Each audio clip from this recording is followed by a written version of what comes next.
What's up, guys? Welcome back to another edition of 101 Sports and Cards. As I'm Nathan Holloway, and with me, Jared. What's going on? We're going to start on the NFL. Like every week, it was a busy week in the NFL because of the trade deadline. But the biggest news that came out, the Saints fired their head coach Dennis Allen after their 7th straight loss. He shouldn't have been the head coach anyway. This is the second time Dennis Allen has been fired under when Derek Carr was the starting quarterback, because he was also the starter in, he was the head coach in Las Vegas, or I believe they were still in Oakland at the time. And he got fired there. So you can blame Derek Carr. You can blame anybody. You can blame the Saints for just being a crappy organization, because they have absolutely no talent besides Cameron Jordan, who's old, and Alvin Kamara, who is injury prone. The Commanders won the trade deadline. I'm going to say that right now. They traded a 2025 third, 4th, and 6th round pick to the Saints for Marshawn Lattimore and a 2025 5th. You probably have no idea who Marshawn Lattimore is, dude. He's a good defensive player. He was one of the best corners in the league. He is coming back from an injury. I don't think he's going to play this week, but when he's healthy, he's one of the best corners in the league, and he's only 28 years old. So the Commanders, this was a great move. Plus, they have so many draft picks that they're set. The Lions made one trade. They got Zadarius Smith. Everybody's been saying this was going to happen. You knew it was just a matter of time before they did it. I don't like Zadarius Smith, so I'm not going to say much about him. He talked shit about Green Bay whenever he left to join the Vikings, and then he's been ass ever since. So, screw him. The Ravens got Tre'Davious White and a 2027 7th round pick from the Rams for a 2026 7th. Tre'Davious White used to be one of the best corners in the league whenever he was in Buffalo. I kind of forgot he was still in the NFL. The Ravens, this is not what they needed. They needed somebody to rush the passer, and they did not do anything. The Cowboys are stupid. We'll just say that. They traded a 4th round pick to the Panthers for Jonathan Mingo. Remind you that this is about the same thing that the Chiefs gave up for DeAndre Hopkins, who is a much better wide receiver, because Jonathan Mingo is not that good. Of course, he was a Panther, so no receiver on the Panthers is good because they have nobody throwing them the ball. Also, the Cowboys are set to place Dak Prescott on IR, so Jonathan Mingo is still going to have nobody throwing him the ball because it's going to be Cooper Rush or Trey Lance. Or Cooper Rush to start. But Cooper Rush also has injury problems. So eventually we'll probably see Trey Lance. The Cowboys should have sold. In my opinion, they should have traded literally everybody away to get as much cap space as they could. They have, 3 players who are making the most at their position in Dak, Micah, and CeeDee Lamb, and they are straight trash. And they're not going to make the playoffs. This Dak injury just basically puts a nail in the coffin. Their season's over. The Bengals traded a 7th round pick to the Bears for Khalil Herbert. I love this move. Khalil Herbert was a great player for Chicago until they gave up on him. He's a great running back. He was great up there whenever they had no offensive line. Of course, they still don't have an offensive line. And the Bengals just lost Zach Moss, so Khalil Herbert will probably share the backfield with Chase Brown. The Steelers also won the deadline. They traded for Mike Williams and Preston Smith. Of course, Mike Williams didn't get much playing time with the Jets, especially after they traded for Devontae Adams. And Preston Smith came out and apparently said he demanded a trade from the Packers, which, goodbye and good riddance, you suck. Week 9 recap. The Jets beat the Texans 21-13 on Thursday night. Aaron Rodgers had a great game, 211 yards, 3 touchdowns. Devontae had his first touchdown as a Jet, and Garrett Wilson had 2 touchdowns, while C.J. Stroud continues to struggle. Chargers took down the Browns 27-10. Jameis Winston threw 3 interceptions. Justin Herbert, 282 yards, 2 touchdowns. Quentin Johnson also made his return. He had 118 yards and a touchdown. If he could just stay healthy, then this Chargers offense would be much better. The Lions defeated the Packers 24-14. I'm not even going to go into anything because this was a terrible game for Green Bay. Almost 400 yards, over 400 yards total offense. They almost doubled what the Lions had, and it was just bad. It was also terrible conditions to be playing in. It was rainy. It was like monsoon-like weather. You couldn't even see, watch it on TV half the time because the cameras were just covered in water spots. Why we played Jordan Love, I don't know. And why I started him in fantasy, I don't know. Probably because both me and the Packers are complete idiots. The Bills beat the Dolphins on a game-winning field goal, 30-27. Josh Allen, 235 yards, 3 touchdowns and a pick. Tua had 2 touchdowns, and so did Devon Achane. The Ravens dominated the Broncos 41-10. Tells you how much of an idiot I am. I said the Broncos were going to upset them. That didn't happen. It didn't even come close. Lamar, 280 yards, 3 touchdowns. Derrick Henry had 2 touchdowns. Zay Flowers had 2 touchdowns. Bo Picks, threw a pick. He also had 223 yards and a receiving touchdown from Cortland Sutton. He made a great play. I mean, hey, if he doesn't turn out to be a good quarterback, which I think he is, he's been really solid, he could be a wide receiver because the catch that he made was great. But the Panthers took down the Saints 23-22. What a game between just two of the crappiest teams in the league. Bryce Young had 171 yards, touchdown, and a pick. He is now their starting quarterback again. They are moving back to him. Chuba Hubbard, 72 yards, 2 touchdowns. Derek Carr had 236 yards and a touchdown. Chris Olave also got absolutely murdered on a play, and he's in concussion protocol. If you didn't watch it, it was bad. The Bengals blew out the Raiders 41-24. Joe Burrow had 5 touchdowns and a pick. Mike Gesicki was able to do his gritty 2 times. So he got 2 touchdowns. Minshew ended up getting benched for Desmond Ridder, who came in and threw for 74 yards and a touchdown.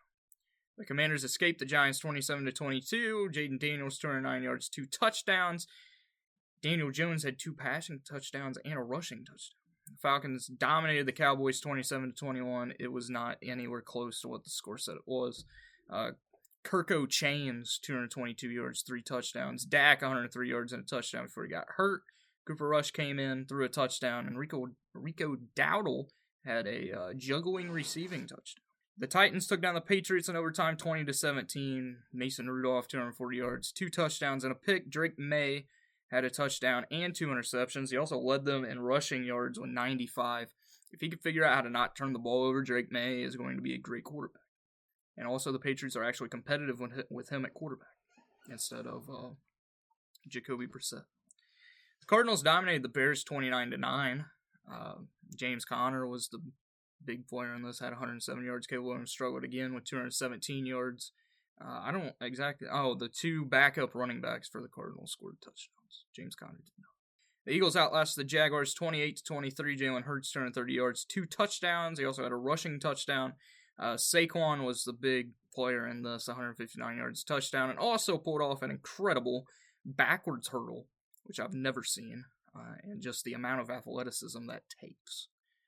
I wish I could do that, but I can't jump 2 inches off the ground. Trevor Lawrence, 169 yards, 2 interceptions. He may not play this week because he got hurt in practice. The Rams beat the Seahawks in overtime 26-20. Stafford, 298 yards, 2 touchdowns and a pick. Demarcus Robinson had another great game, 94 yards and 2 touchdowns. Of course, he became their wide receiver 2 after Puka Nacua got thrown out of the game because he threw a punch. Good job. Geno, 363 yards, 3 touchdowns, 3 picks. And Jackson Smith and Jigba finally had a good game, 180 yards and 2 touchdowns. It was his breakout game, finally. The Vikings took down the Colts 21-13 and just a snooze fest on Sunday night. Sam Darnold, 290 yards, 3 touchdowns, 2 picks. Flacco had an interception. Might be time to switch back. Either way, the Colts are done. They did get trade calls about Anthony Richardson, but said he was off limits. So if you're not going to play him, trade him.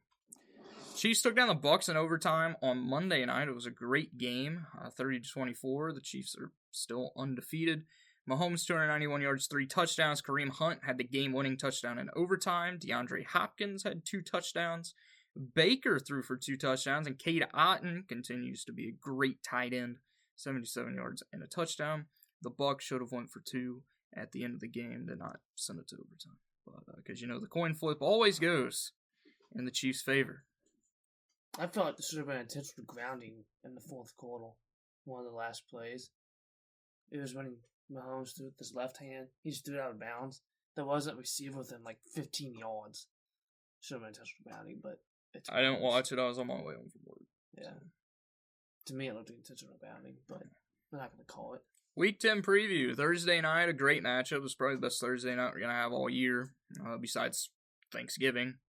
But Thanksgiving doesn't really count as Thursday night because it's its own thing. There's like 8 games. There's 3 games. Bengals and Ravens. Ravens. I'm also going with the Ravens. This is a must-win game for the Bengals. They have to win basically every game the rest of the year. From Germany, thank you NFL for sending the 2 crappiest teams in the league to Germany so that the Germans can just, enjoy some American football. And the Giants and the Panthers. Panthers. I'm also going with the Panthers. I want to know what German person is going to pay money to go see this game. I would rather watch paint dry than Daniel Jones versus Bryce Young. Other games on Sunday, Titans, Chargers. Chargers. I'm also going Chargers. Broncos, Chiefs. Chiefs. Broncos hand the Chiefs their first loss. Steelers, Commanders. Steelers. I'm going with the Commanders at home. I do like what the Steelers did at the trade deadline, but the Commanders are a better team. Vikings and Jaguars. Vikings. This is going to be a blowout. Falcons, Saints. Falcons. 49ers, Bucks. I'm also going with the Buccaneers. Baker Mayfield should be in the MVP conversation. I know, like Derrick Henry, Lamar Jackson, one of them is going to win MVP, unless something just brutal happens to him. But Baker Mayfield has kept this Bucks team playing well without his 2 top receivers. He should be in the MVP conversation. Bills, Colts. Bills. Patriots and Bears. Patriots. I'm going with the Bears. It's the first matchup we will see between Drake May and Caleb Williams. Eagles and Cowboys. Eagles. I'm also going with the Eagles. Jets, Cardinals. I'm also going with the Cardinals. Sunday night, Lions and Texans. I'm probably not going to pick against the Lions the rest of the season, including Week 18 whenever they play the Packers. Lions, they're the best team right now in the NFL. Dolphins, Rams. I'm also going with the Rams. That is a Monday night game, if I didn't say it. Yeah. Pretty abysmal week. There's like 4 good games. Moving on to the association, Greg Popovich is out indefinitely after a health issue. Get well, Pop. For all the people saying that, he should retire. He never will. He's going to die on the court. And if you haven't figured that out yet, then you're an idiot. Because basketball is his life. But get well soon. Mitch Johnson is the interim as of right now for the Spurs, who have lost 2 straight, including being outscored by over 30 points in 3 quarters against the Clippers after we led 40-14 in the first quarter. I love this team. And Jeremy Sohan's hurt. He's our best player. So, because Wemby sucks. No offense, but it's been very disappointing. He did almost have a triple-double blocks. Still blew the game.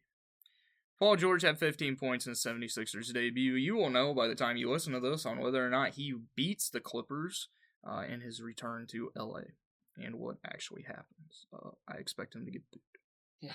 I would boo him. Everybody's saying that they will cheer for him. I would boo the hell out of him. He did nothing for the city of Los Angeles while he was there. Joel Embiid was suspended 3 games for shoving a reporter. He's set to make his season debut next Tuesday against the Knicks. I think this is going to be hilarious. I get him shoving the reporter. You didn't know what the reporter did, look it up. I'm not going to go into it. The reporter should no longer have a job, in my opinion, being a part of the media for basketball. As I am, he should no longer have a job. Actually, I'll just go ahead. I don't know if you know what happened. No. I'll just go ahead and talk about it. His name is Marcus Haynes. I believe that's his name. Frankly, I don't give 2 shits what his name is because he's a shitty reporter. He wrote an article. He covers the 76ers. He wrote an article about Joel Embiid missing games, saying that apparently he just doesn't want to play, and that it's not because of injury, it's because he has never gotten over the death of his kid and his older brother. And Embiid did say that he would have words with him the next time he saw him on Twitter. He clapped back, and next thing you know, he was shoving him in the locker. So I would have done the same thing. The funny thing is going to be that he's going to be suspended for these 3 games, and he's still not going to make his season debut against the Knicks. The bigger punishment would be to make Joel Embiid play in 3 consecutive games. Yeah. Because that's never going to happen. The Cavs and Thunder remain undefeated. They both play tonight. The Celtics and Warriors are also 2 of the best teams in the league. They play tonight against each other. Paulo Banchero is out with a torn oblique. This is a very disappointing blow to the Magic. And something that a trade that I actually did today as one of my articles is who we're going to talk about next for the Magic getting. Bucks are 1-6. Should Giannis demand a trade? No. I mean, I don't think he's ever going to leave Milwaukee. He loves Milwaukee. I also don't pay attention to if he's happy or not, but like, he loves Milwaukee. They took a chance on him. I think he stays loyal. He's leaving Milwaukee. Now the Bucks are not. He's going to demand a trade eventually. Now today on NBA TV, I was watching it before I came over to do this. I don't remember who it was that reported it on there. Sorry that I don't remember the name. They just have too many reporters on NBA Today. But they said that Giannis is not expected to demand a trade, and that the Bucks would not trade him anyway, which is true. I don't see the Bucks trading him. I do see him demanding a trade if they don't trade Damian Lillard, who does not fit this team and is no longer good. And if they don't fire a guy who should never have been a head coach to begin with, Doc Rivers. He is the worst head coach of all time. He is just a disappointment. His kid is just as stupid as he is. If you watch ESPN and see some of the crap that Austin Rivers actually talks about, he might be dumber than Doc Rivers. And that's hard to do, because Doc Rivers has no idea how to coach a team. He has no idea how to lead a team. Him and Darvin Ham together is the worst thing you could have ever done if you're Milwaukee, and Giannis should definitely demand a trade to the Spurs. Of course. We are right now. The Heat are the favorite to land him, which is hilarious because, Pat Riley isn't smart enough to actually make a good trade. And they've been, the favorite to land everywhere. They're the favorite to land Damian Lillard. And look how that ended up. The Spurs have the third best odds. Could you imagine a Giannis windy fuck? It's long. It'd be deadly. It's also amazing defensive. Yeah. Plus, then Giannis could be in the paint since Wemby decides that he just wants to shoot 23s a game and not make any of them. He can just stand outside and brick shots, which I love watching. Moving on to baseball, the Dodgers won the World Series. We all knew this was going to happen. Freddie Freeman won World Series MVP. We all knew that was going to happen. Crappy series. It was the most watched World Series since 2016. It did not surpass the Cubs and Indians, because they were still the Indians then, in 2016. So, yeah.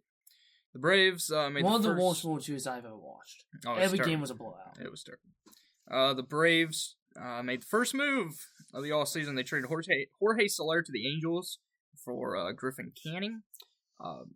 Can't wait for the trade deadline for the Braves to trade back for Jorge Soler. Yeah. Garrett Cole decided to stay with the Yankees. He declined his option. The Yankees decided to give him an extra year on his contract, so he will still be in New York. Some guys that did decline their options and are officially free agents is Clayton Kershaw. He might as well just retire. Nathan Eovaldi and Ha-Seong Kim, who was a very underrated guy on this free agent market. I'm very disappointed to hear that the Nationals are very interested in Alex Bregman. I pray that the Astros offer him more money, and he does not come to Washington, because we have Brady House, and we don't. Padres extended Mike Schilt through 2027. That's a great move. Cardinals fans, I would say I feel bad for you, but I don't, because I hate the Cardinals. But I feel bad that your general manager is an idiot and doesn't know how to make moves, and they should have kept him, because they were that was the last time they were winning, was when they had Mike Schilt. Kyle Hendricks is officially no longer a Chicago Cub. He is a Los Angeles Angel. His crew's old. And Mookie Betts is set to play the infield in 2025 for the Dodgers. They just came out and said that. He'll end up being back in the outfield, because especially if they continue to have the Gold Glove winners were announced. I have one. In the AL, catcher was the big dumper himself, Cal Raleigh. First base was Carlos Santana. Second base, Andres Gimenez. Third base, Alex Bregman. Shortstop, Bobby Witt Jr. Left field was Stephen Kwan. Center field, Dalton Varsho. Right field, William Abreu. The utility guy was Dylan Moore, and the pitcher was Seth Lugo. Would you change any of them?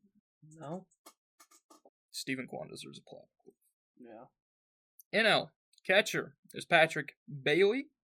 First base, Christian Walker. Second base, Bryce Terang. Third base, Matt Chapman. Shortstop is Ezekiel Tovar. Third base is not Arenado for the second straight year. Probably because he sucks. Left field, Ian Happ. Center field, Brenton Doyle. I have a problem with that I will get into. Right field is Sal Frelick. Utility is Jared Triolo. And pitcher is Chris Sale. Do you have any that you change? Probably center field. Yeah, it's Jacob Young. Not because I'm a Nationals fan. I'm not defending him because of that, because I'm not a huge Jacob Young fan. He's a terrible hitter, but he's a great center fielder. He was statistically the best defender in all of baseball this year. Maybe he didn't have enough games. I don't know. He did have enough games. He was in the running. This is crap, MLB. Just Nationals haters. It's okay. I'm going to be back next year once we sign Juan Soto, which we are going to do next week. Not the Nationals are not going to sign him next week because his agent, Scott Boras, said that he's going to take some time. But next week we are going to give where the top free agent players for the MLB are going to go because, we could have already done it. We could have done it this week. I was thinking about doing it this week, but, no major free agent ever signs in the first, 2 months of MLB free agents. So, we're going to do that next week. So be prepared. Moving on to college football, USC benches Miller Moss for Jaden Maiva. If I'm botching that name, I'm sorry. USC was good at the beginning of the year. Now they're just trash. I was a huge fan of Miller Moss. This is very disappointing. Week 10 recap. Number 4 Ohio State took down number 3 Penn State 20-13. I watched part of this game. I didn't watch all of it. It really was not an exciting game at all. Other than that, I did not watch. I watched one other game this week. It was just not a good week in college football. Number 5 Miami escaped Duke 53-31. Final score does not tell how close this game was. Duke actually led them for most of the game. Then Miami, of course, came back and won. Number 24 Illinois got upset by Minnesota 25-17. Number 1, Oregon took down Michigan 38-17. Number 2, Georgia escaped Florida 34-20. Florida probably would have won this game if DJ Lagway would not have gotten hurt, which is a huge blow for Florida because now they're down 2 of their starting quarterbacks and they had to bring in a walk-on to be their starter. At least he gets a chance. But the fact that they don't have any other quarterbacks besides a walk-on, it just tells you how far Florida's fell. Number 11, Iowa State got upset by Texas Tech 23-22. Number 17, Kansas State got upset by Houston 24-19. Number 10, Texas A&M got blown out by South Carolina 44-20. That was the biggest surprise of the week. Another big surprise, although it's not a surprise for me because I said this was going to happen. Number 11, Clemson got upset by Louisville 33-21. This was the other game that I watched. This is the first time Louisville has ever beat Clemson in football, which I find just amazing. Number 20, SMU dominated 18 Pitt, 48-25. Give SMU credit. They're a very good team. So the new rankings for this week, it is also the first college football playoff rankings. So I have the top 12 because these are the top 12 that are going to be in the playoffs right now. Number 1 is Oregon. Number 2 is Ohio State. Number 3 is Georgia. Number 4 is Miami. Number 5 is Texas. Number 6, Penn State. 7, Tennessee. 8, Indiana. Undefeated Indiana. Number 9, BYU. Number 10, Notre Dame. Number 11, Alabama. And number 12, Boise State. Boise State would be that final, the 5th seed, since they would be the other conference champion. BYU would actually jump up to the 4th seed, since they will be a conference champion. So technically the top 4 right now are Oregon, Georgia, Miami, and BYU. But there's still a lot of seasons. I had a problem with the ranking. I didn't have many problems with the rankings. Penn State's too high at 6. They have no good wins. They don't have a top 25 win. They have had one top 25 win since, James Franklin's took over as coach. Because he's a bad coach. Also, Alabama, they're the only 2-loss team that's in. I did not think that they deserved to be in, but it's Bama. Yeah. Week 12 preview. It is a much better week in college football this week, and it starts off, I don't know why this is not a later game. But instead, I believe it's at noon. Number 3, Georgia. Number 16, Ole Miss. Georgia. I'm also going with Georgia. Ole Miss, Jackson Dart had his breakout game last week. He threw 5 or 6 touchdowns. He threw 6 touchdowns. One of his receivers had 5 touchdowns, which is an Ole Miss record. But Georgia's the better team. Michigan and Indiana. This is Indiana's first real test. Michigan. I'm going with Indiana. I say that it's their first real test. Michigan's not a test. Michigan's trash. Number 20, Colorado versus Texas Tech. Texas Tech has 1 loss. Texas Tech. I'm also going with Texas Tech just because I want to see Colorado lose. The biggest game of the week. This is a must-win game for both teams. Whoever loses this game, they're done. Number 11, Alabama. Number 15, LSU. LSU. I'm also going to go with LSU just because it's in Death Valley. And I just think they're a better team. I think they're both not good teams. Yeah, but to be LSU's honest. better. But I trust Nussmeier more than Jalen Norwood. And the final game, Oklahoma and 24 Mizzou. Oklahoma. Please let Oklahoma win this so we can stop talking about Mizzou because they're not good. College basketball officially returned. I forgot completely that this returned. Returned on Monday. Cooper Flagg dropped 18 points, 7 rebounds, and 5 assists in his Duke debut. Of course, they beat Maine, where Cooper Flagg's from. Cooper Flagg was not the best freshman on the court for them. It was their other guy. I don't remember what his name is. He's very good. He had 22, but of course, Cooper Flagg's going to get all the attention. Number 13, Texas A&M got upset by UCF 64-61. This is the first court storming of the new season, because UCF stormed the court after. Number 19, Tech. What? Didn't Taco Fall go to UCF? Yes. That's so random. That's the only reason I know him. He tried to return to the NBA. Yeah. It didn't work. Yeah. Because he sucks. I love Taco, though. Number 19, Texas got upset by Ohio State, 80-72. The biggest game from the first day was a blowout. Number 6, Gonzaga blew out number 8, Baylor, 101-63. Many people were anticipating the debut of VJ Edgecombe.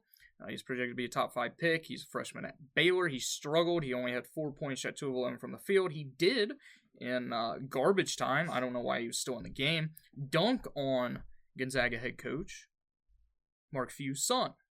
It could be the dunk of the year. It was a great dunk. Didn't matter. Just blowout. VJ's still going to be very good, and Gonzaga's very good. They've revamped their team a lot. So the best games the rest of the week. Other news for college basketball. You already know this, because I believe they play tonight. But Rutgers star freshman Ace Bailey will not play. He suffered an injury in practice. He should be back in their next game, possibly. So I know a lot of people, including myself, are very interested in Rutgers. Rutgers has never really had a good basketball program, but with him and Harper, Dylan Harper, they're going to be fun to watch, and they're probably also both going to be top 5 picks. So the best games the rest of the week: Friday, number 9 UNC and number 1 Kansas. We're not picking these games just because it's too early in the season.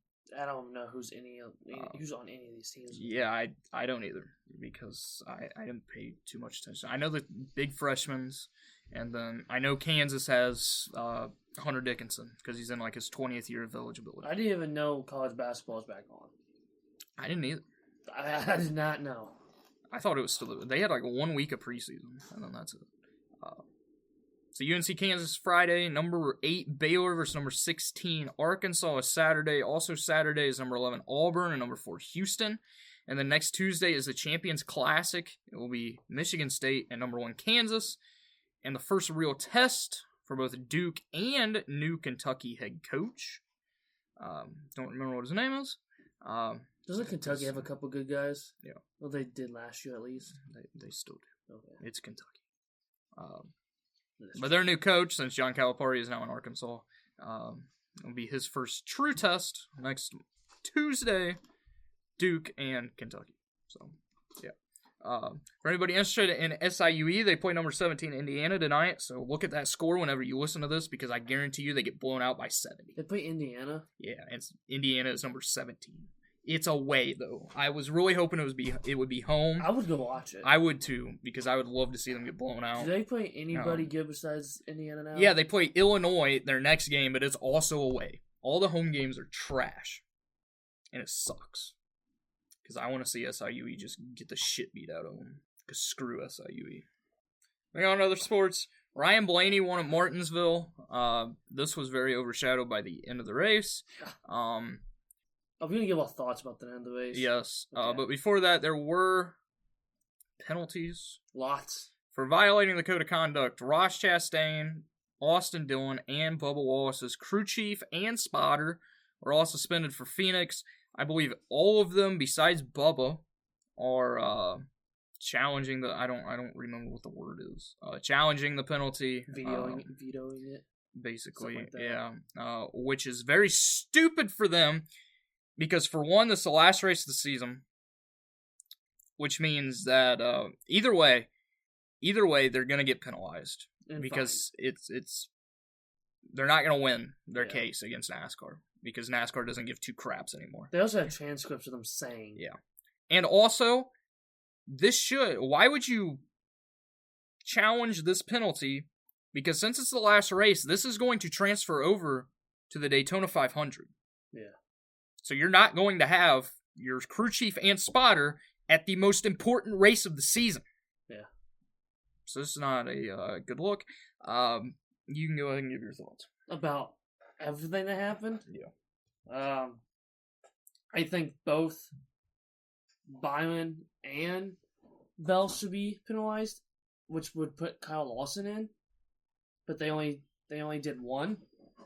And that was Christopher Bell, which...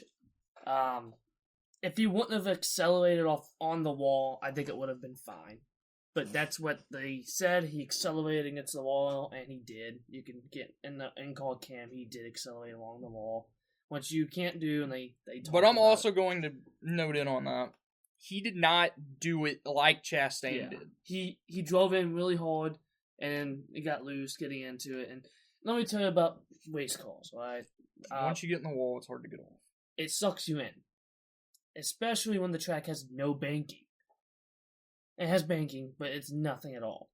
When you get into the wall, it sucks you in. You basically have to let off the throttle completely and hit the brake. And Which would have cost him spots. Yeah. And then turn left, which could have caused a big accident. Because that's the only way you're going to get off the wall, especially carrying speed on a speedway that has no banking. And gravity won't pull you off the wall. Which I get what he did, but if you're going to enforce the rules, you got to enforce them both. And Byron would also be penalized because of blocking. Which, it wasn't his fault for blocking, but he did block. And he also had people helping him, which he's part of it. That was the worst thing. It was worse than Bell. If they should have done anything, they should have penalized Byron instead of Bell. Bell, he couldn't get off the wall. I get you accelerate. He put nobody in harm, like Chastain's did. Yeah. Also, it shouldn't be a rule.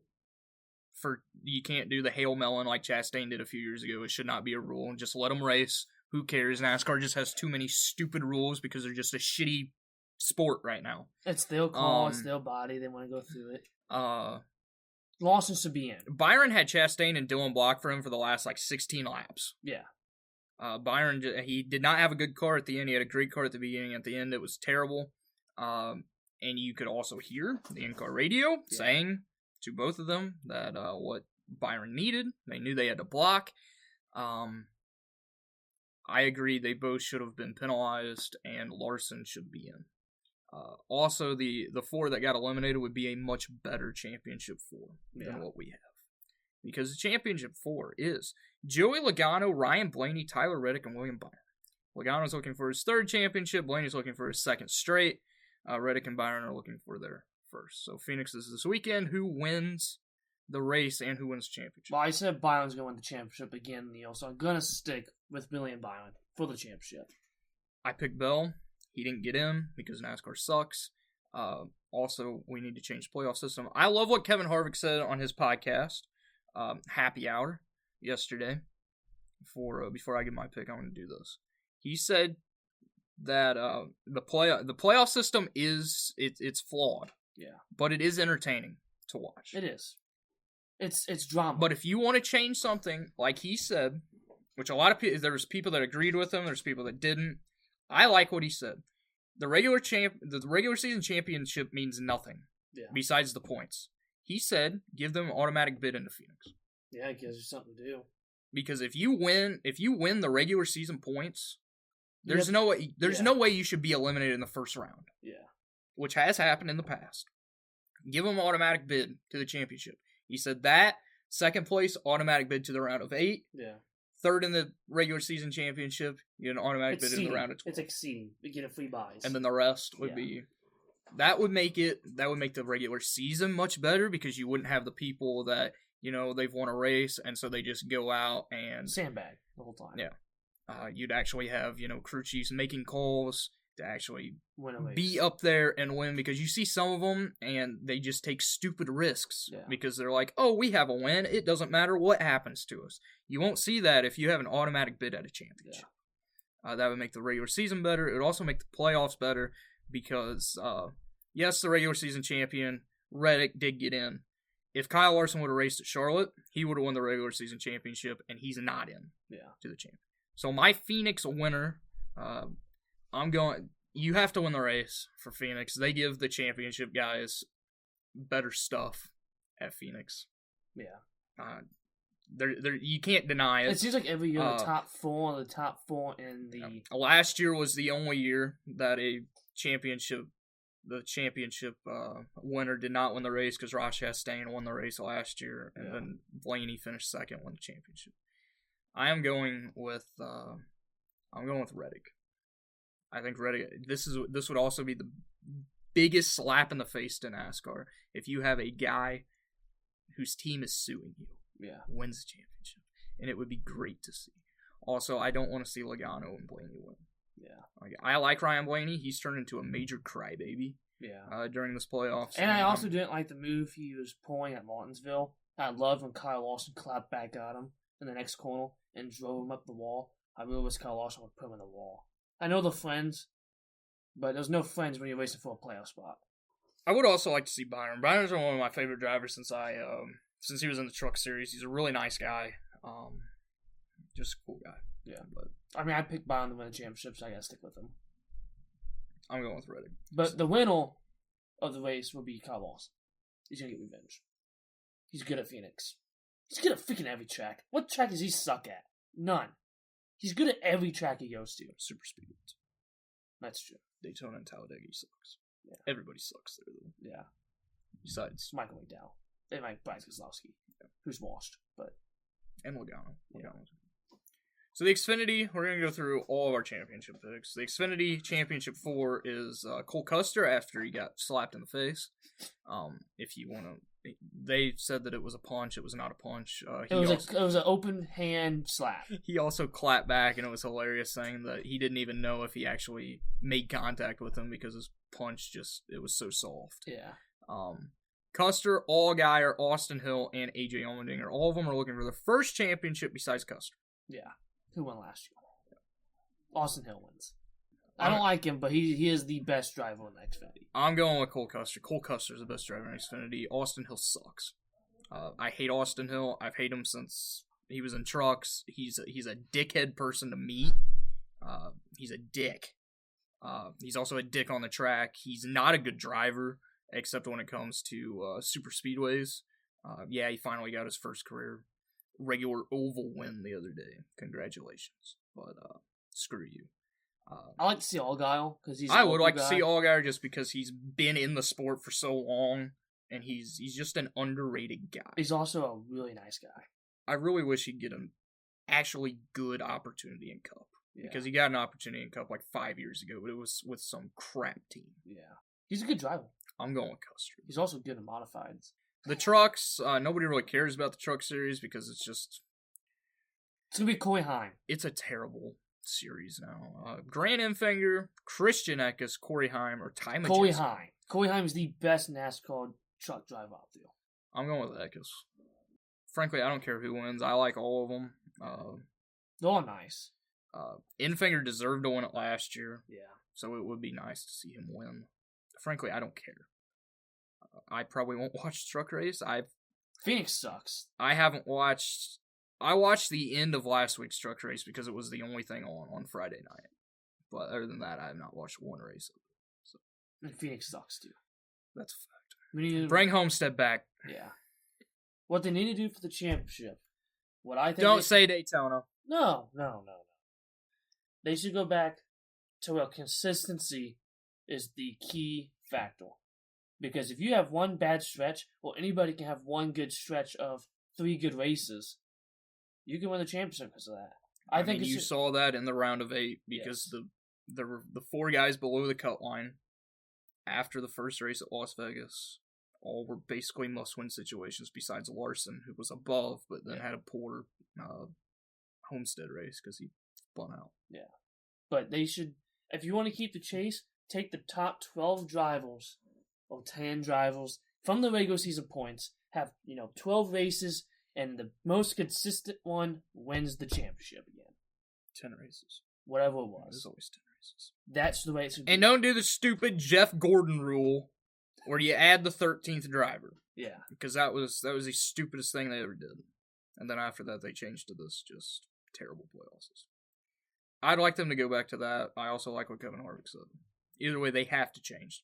It's drama filled, but usually the best person of the year usually never wins a championship. Statistically, Kyle Larson was the best driver this year. There's a guy on Twitter I follow. He actually does. He still counts it as the Winston Cup Series because that's what it used to be. That was when it was good. He actually counts regular points instead of just points. Doesn't go off wins, anything. Just total points for the season. Right now, Chase Elliott would be in the line for the championship because he has racked up the most points throughout the whole season. I believe second is Reddick and third is Larson. But out of that, Reddick is the only one. Yeah. In the championship.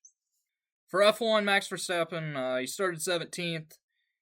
He was up to throwing in what? The fourth corner? I don't know. I didn't even watch it. He won the Brazilian Grand Prix.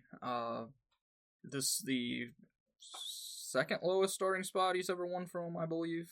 It's a low starting spot in Brazilian Grand Prix history. Alpine finished second and third. Ocon and Gasly. Lando finished sixth. The championship's over. Go ahead, crown Max. It's basically impossible for Lando has to win every race, and that's not going to happen. Max sealed the deal. And this was a rain-filled race, and it just proved how good Max Verstappen is. He won by 17 seconds or something like that. F1 is off until November 24th when they are in Las Vegas. Las Vegas sucks, dude. Such a bad track. I can honestly say I've watched one F1 race. I watched the Brazilian Grand Prix because there was nothing else on. I watched Monaco, and that was it. I woke up early for Monaco. That's it. That track sucks. They didn't get that track off tour. But it's historic. So that's all I have. Do you have anything else? I'm going to be watching NASCAR.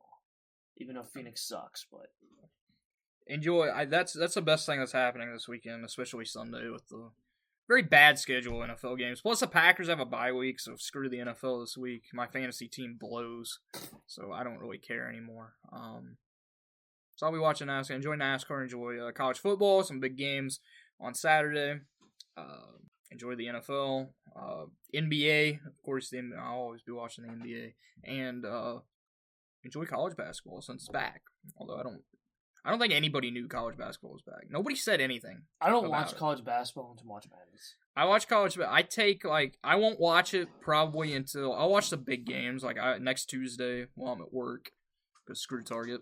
I'll watch 10 Champions Classic games, but I usually don't watch until after the new year. So January I'll start watching because I don't know any of the guys besides the main freshmen, and then the people who are still on their 50th year of college basketball, Dickinson. like Hunter Dickinson, R.J. Davis for UNC. I personally don't care until March Madness because nothing else matters before March Madness. Yeah, it does. I don't care. I'd much rather watch March Madness. Because it's the best playoffs in baseball. Yeah. Thank you guys for listening. Come back here next week. Peace.